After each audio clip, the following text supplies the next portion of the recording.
तो सर पहला मेरा क्वेश्चन है कि अगर कोई 22 इयर्स का फ्रेशर है जिसकी अभी अभी जॉब लगी है, तो मान लीजिए उसकी 30,000 से 50,000 के बीच में मंथली सैलरी वाली जॉब लगी है, तो उन्हें रियलिस्टिकली अपनी मतलब जो उनकी सैलरी है उसका कितना परसेंट एक्सपेंस में लगाना चाहिए, कितना परसेंट इन्जॉयमेंट में जाना चाहिए और कितना परसेंट उनको इन्वेस्ट करना चाहिए आपके हिसाब से?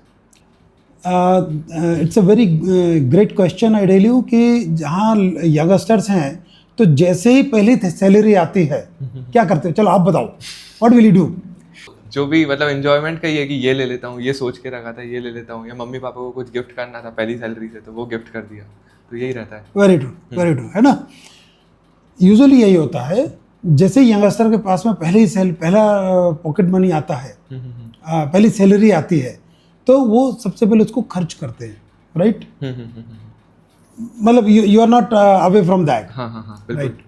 अब क्या हो रहा है कि इन्वेस्टमेंट करना या फ्यूचर के लिए पैसा बचाना ये एक प्रोसेस से ज़्यादा माइंडसेट है, आई टेल यू। ठीक है, माइंड में आपके ये क्लियर होना चाहिए कि यार ये पैसा क्या मुझे आज पूरा खर्च करना है, या ये पूरा पैसा मेरे कंजम्पशन के लिए है, या मुझे कुछ बाद के लिए सेव करना है, राइट? तो there is a rule that is 50, 30 and 20, okay, right?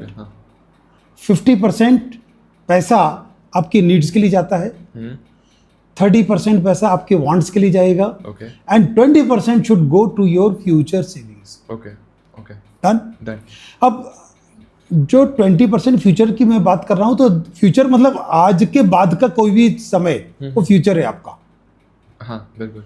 अब आपको कल कुछ पैसे की ज़रूरतें हैं, या 20 दिन बाद है, या 100 दिन बाद है, या 1 साल बाद है, या हो सकता है कि आप सोचते हैं कि मुझे और लंबा समय तक मुझे कुछ पैसे की ज़रूरत पड़ेगी।